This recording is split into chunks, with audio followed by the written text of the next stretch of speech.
So, you think you know how outboard engines are made? Think again. The hidden process of making outboard engines involves secret factory floors that span the size of 12 football fields, and precision engineering that would make a Swiss watchmaker weep. Here's something that'll blow your mind. The aluminium used in your outboard's powerhead is treated like aerospace technology. But here's where it gets really wild. Despite all our modern technology and automation, the most critical part of your engine's assembly is still done by hand.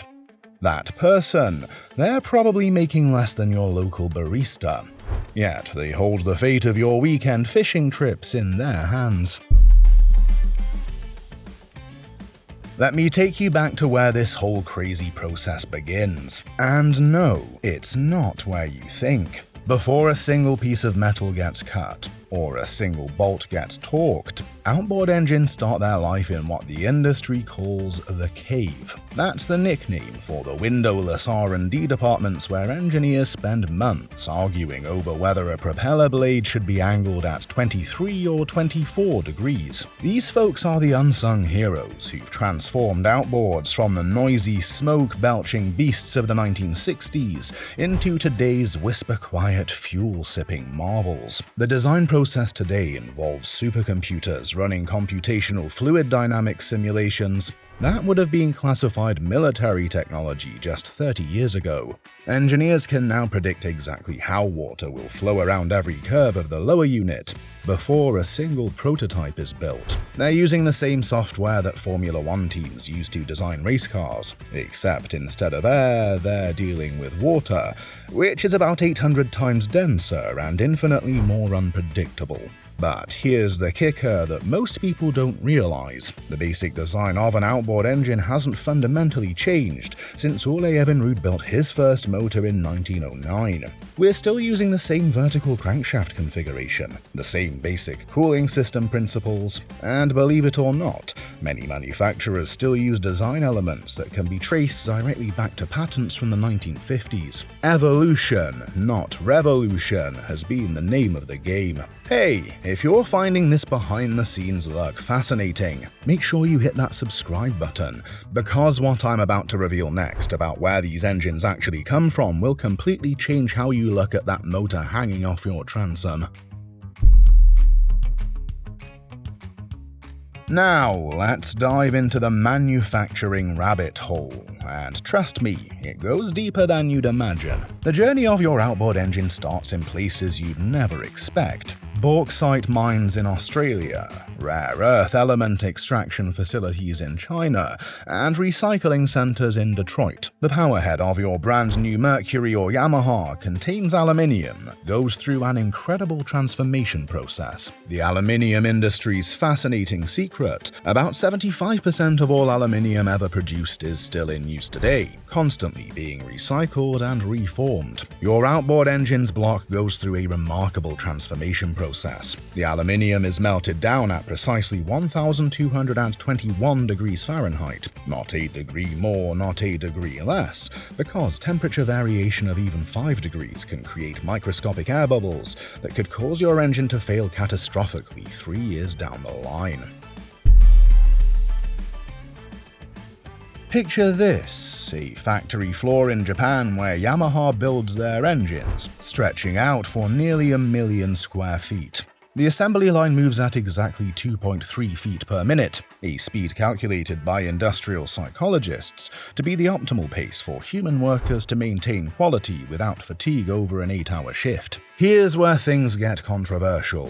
While American manufacturers love to tout their Made in USA credentials, the truth is that even the most American outboard contains parts from at least 14 different countries. Those pristine white cowlings, the plastic pellets probably came from Saudi Arabia. The stainless steel for the propeller shaft, that's Swedish steel, because nobody else can match their sulfur content specifications. The electronic control modules, Taiwan or South Korea, without exception. The assembly process itself is a fascinating dance between human craftsmanship and robotic precision. Robots handle the heavy lifting, literally.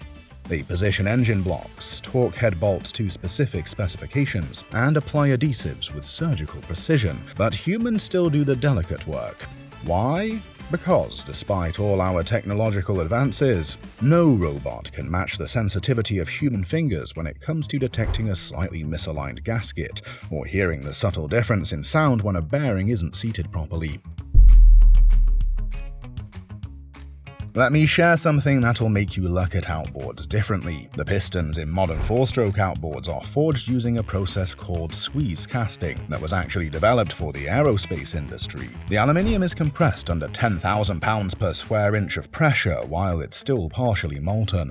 This creates a grain structure so tight that the pistons can withstand extreme temperatures and pressures. But here's the part manufacturers don't advertise. The break-in period for your new outboard isn't really about the engine learning to run smoothly.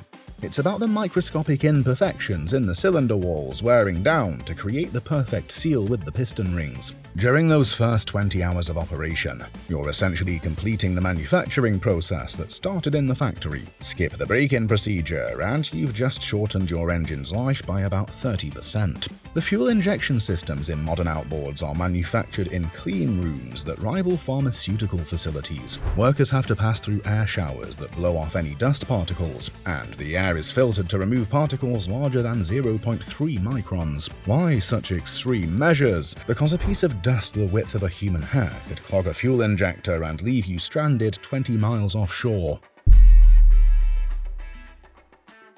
Before any engine earns the right to be bolted onto someone's boat, it goes through torture tests that would make a medieval dungeon master proud. Every single engine, not just random samples, runs on a computer-controlled test stand for at least 2 hours. During this time, it's subjected to the equivalent of intensive use, compressed into 120 minutes of mechanical mayhem. The engines run at full throttle for extended periods, then suddenly drop to idle, then back to full throttle. They're tilted at extreme angles while running to ensure oil circulation doesn't fail while you're trimmed up in shallow water. Some manufacturers even have special test tanks where engines run in water that's been contaminated with sand, salt, and debris to simulate the worst possible operating conditions. Still with me? Good, because what happens next in the installation process involves more controversy than you'd expect from something as simple as bolting a motor to a boat. But first, if you haven't already subscribed, now's the time. We're about to expose some industry secrets that dealerships really don't want you to know. Here's something that'll ruffle some feathers. That professional installation you paid $500 for at the dealership, there's a good chance it was done by a 19-year-old kid who learned everything from YouTube videos. The dirty truth is that outboard installation has become so standardized that most dealers treat it like an oil change. Quick, routine, and often rushed. The critical measurements, engine height, setback, and angle can make a 20% difference in your boat's performance and fuel economy. Yet, most installations use the looks about right method rather than actual calculations based on hull design and weight distribution. The manufacturers know this, which is why they build in huge tolerance ranges. Your engine will run whether it's mounted an inch too high or too low, but you'll never know you're leaving performance on the table. The logistics of getting an outboard from factory to transom is more complex than most people realize. That Suzuki engine you bought from your local dealer, it probably crossed the Pacific Ocean 3 times before reaching you. Raw materials shipped to Japan, partially assembled components sent to Thailand for lower cost assembly, then back to Japan for final assembly and quality control, and finally to the United States for distribution. This global manufacturing dance is why supply chain disruptions hit the marine industry so hard. When a single factory in Taiwan that makes specialized gaskets shuts down, it can halt production of engines on 3 continents. During the recent pandemic, some manufacturers were literally flying individual parts on chartered jets because one missing component would stop an entire assembly line. Consider this: a single container ship carrying outboards from Japan to the US West Coast holds about $50 million worth of engines. The journey takes 10 to 14 days, and at any given moment, there are approximately 30 such ships crossing the Pacific with marine products. That's $1.5 billion floating on the ocean. vulnerable to everything from storms to port strikes. The insurance alone costs manufacturers about 2% of the cargo value. That's $1 million per ship just to guarantee your engine arrives safely. These hidden costs get built into the price you pay, accounting for roughly 8 to 12% of the final retail cost of your outboard.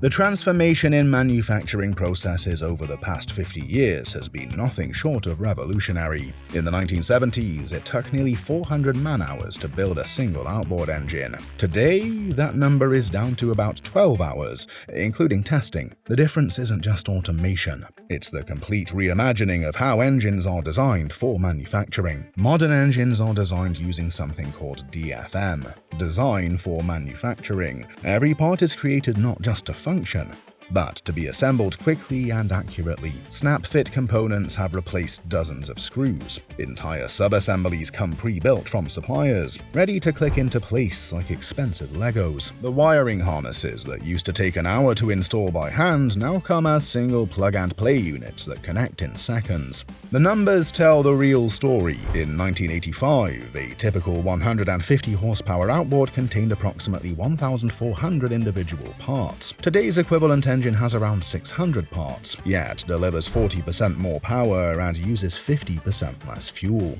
Computer-controlled inventory systems have reduced warehousing costs by 70%, using just-in-time delivery where parts arrive at the assembly line within hours of being needed. One fascinating advancement, laser etching of serial numbers and QR codes on every major component, now allows manufacturers to track any part back to its exact production date, shift, and even the specific employee who installed it, a level of traceability that was pure science fiction just 15 years ago. Here's a controversial truth. Despite what brand loyalists will tell you, most major manufacturers use remarkably similar processes. The difference between a Mercury, Yamaha, Honda, or Suzuki isn't in how they're built, it's in the minor details of design philosophy and quality control standards. Mercury's factories in Fond du Lac, Wisconsin use the same German-made CNC machines as Yamaha's facilities in Japan. Both source their engine control modules from the same handful of suppliers. The real differentiation comes down to things like quality control tolerance. Yamaha might reject a part that's 0.002 inches out of spec, while another manufacturer might accept up to 0.003 inches. The biggest difference: how each brand approaches innovation. Japanese manufacturers tend to refine existing technologies to perfection, making incremental improvements over decades. American manufacturers are more likely to take big swings with new technology, sometimes hitting home runs, sometimes striking out spectacularly. European manufacturers, particularly in the commercial sector, focus on durability over performance, building engines that might be heavier and less powerful, but will run for 10,000 hours with minimal maintenance. Let's address what nobody wants to talk about: the environmental impact of manufacturing these engines. A single outboard engine requires approximately 3,000 gallons of water to manufacture, mostly for cooling during the casting and machining processes. The carbon footprint of manufacturing one 200-horsepower outboard is roughly equivalent to driving a car 15,000 miles. But here's the plot twist: modern four-stroke outboards are so much cleaner and more efficient than their predecessors that they actually offset their manufacturing impact within about 2 years of normal use. A new four-stroke engine produces 97% fewer emissions than a comparable two-stroke from the 1990s. The real environmental villains aren't the new engines being made. It's the old ones still putting around on lakes and rivers. The foundries that cast engine blocks consume enormous amounts of energy. About 15 million BTUs per ton of aluminium produced. That's enough energy to power an average American home for 6 months. But manufacturers are getting creative with sustainability. Honda's Marine division, for instance, captures and reuses 94% of the heat generated during the casting process to warm their facilities and preheat materials. Yamaha has installed 42,000 solar panels at their manufacturing facilities globally, generating about 15% of their total energy needs. The real shocker: the painting process is often the most environmentally challenging part of manufacturing. Those glossy cowlings require volatile organic compounds, VOCs, that contribute to air pollution. A single painting booth can emit up to 10 tons of VOCs annually. That's why many manufacturers have switched to powder coating and water-based paints, reducing VOC emissions by up to 85%. Some facilities now capture and incinerate paint fumes, using the heat generated to warm the factory, turning pollution into power. What about all that packaging?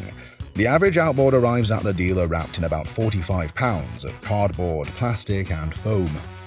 Mercury Marine pioneered a returnable crate program where dealers send packaging back to be reused up to 20 times. This single initiative eliminates about 2,000 tons of waste annually, equivalent to taking 400 cars off the road in terms of carbon impact.